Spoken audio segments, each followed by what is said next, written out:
Here's an advanced way to really add to your photo and compose it in an awesome way. Are you ready for the advancedness?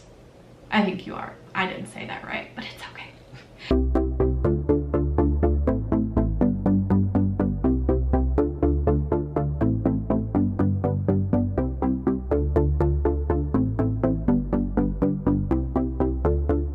So what you're gonna do is start placing things into your foreground so that they are kind of in front of your subject, not in a way that blocks your subject, but a way that adds to the story. I'm doing this motion because if I was doing that, looking at how I'm sitting in this camera, I'd probably add something like right here, shoot through a plant or something.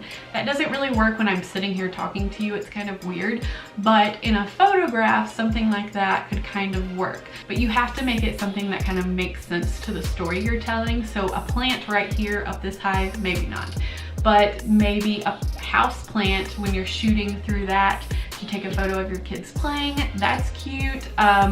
Or taking a picture of your dog napping, that's cute to shoot through like a house plant. Or even if you're shooting from outside, shooting from the plants that are out there through your window into your house, that is really a good way to kind of use that foreground to your advantage to help tell the story. So I'll flash some of those examples really quick so you can kind of see what I'm talking about if you're unsure of what that means. But what I want you to know is that you always need to watch your background, especially when you start concentrating on all these different rules and all these different things. It can get overwhelming and you can forget that there's like a dump truck in the background of your image back there, and you'll get it back home and it'll be like, oh crap, now I have to spend an hour trying to edit out this dump truck out of this image I really liked, or now I have to send it somewhere to get this out because I wanted to frame this. So while you are applying these rules, while you are looking for things to put in the foreground and be artsy, remember your background. Do not forget that very important piece of the puzzle, because that tells a story too. If you hear me say watch your background and you're like, what am I supposed to be looking for? I'm gonna tell you a few of those things too now. So sometimes in backgrounds, people will have power poles coming out of their head. They will have trees where it looks like a tree branch is sprouting out of the side of their head. These are things that we like to avoid for good photos. So sometimes you can't avoid it for like candids or things like that, but when you are intentionally posing someone, you gotta look for that, because you're gonna notice it later and you're not gonna wanna sit there and edit out those little power lines real close to the head. You're not gonna wanna edit out a huge pole coming out of their head, especially if they're like bald. That can be a situation where it's harder to hide, whereas hair, it's like, okay, it's a little bit easier. So watch for those power lines, trees, random things coming out of your subject's head.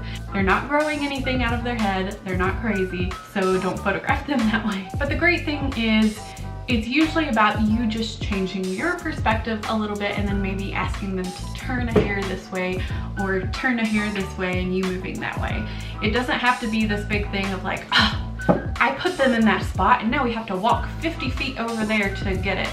No, a lot of the times you can just move this way, move that way, get down lower. You can do a lot of things to really get that out of your frame, because think about how far those things are away usually. So just your little movement this way and their little movement turning that way too usually eliminates stuff like that. So don't feel like, especially if you have kids, you're like, crap, I just posed them in the worst spot. What am I going to do? What you're gonna do is try to change your perspective first, and then hopefully they will move around you. So I hope that helps you kind of understand what to look for in the background if you were wondering like, what are you supposed to be looking out for? Now you know.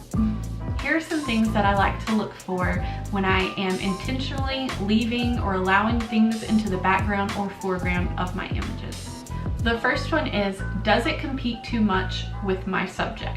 The second one is, does it take away or distract from my subject?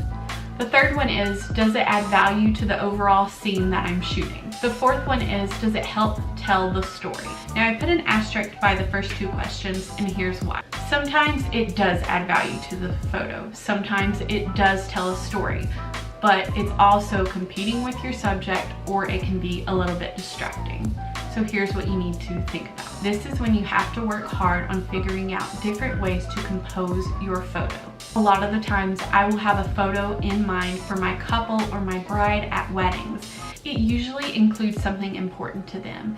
Like for instance, I'll have a bride and want a photo of her dress hanging in the background of the image or the foreground of the image. So sometimes I have to really shuffle myself around. Sometimes I do have to move the dress around so I'm not getting a nugget tray or diet soda into the frame of it, because I don't want that happening. So I will clear that scene a little bit so it's less distracting and it's more focused on the bride and the dress that I'm trying to capture together in a way that is storytelling, but that also isn't like, wow, my photographer was lazy and didn't want to move the Doritos that were sitting right there on the table for a better picture.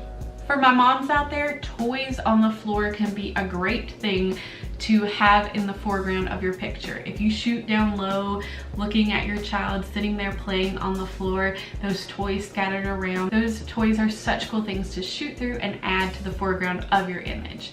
But you need to think about this. If those toys that you're shooting through start blocking important elements of the photo, like their hands that they're playing with the toy with, then you kind of have to reframe, because their hands that they're using are an important element to your story that you don't want to get lost because you wanted something blurry in the foreground.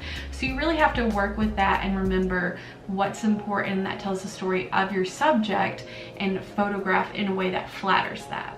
So that's it for our video on composition. I'm going to be telling you a lot more about storytelling, and we're going to use these things we learned today to talk even more about that on the next lesson. But I would love if you would leave a comment below telling me the biggest thing that you took away from what I talked about today, so that I can understand how that was helpful to you, and let me know if you have any questions about things that I may have talked about today. So just so you know where we're going with this whole lesson thing, I'm talking about storytelling next time, and then I may have a bonus episode thrown in there, but after that we are diving into lighting. So if you've been sitting here like, ugh, I get it, I need this stuff, but I want to learn about the cool stuff, lighting is where that really starts coming into play. And then after lighting, we are jumping straight into the technical side.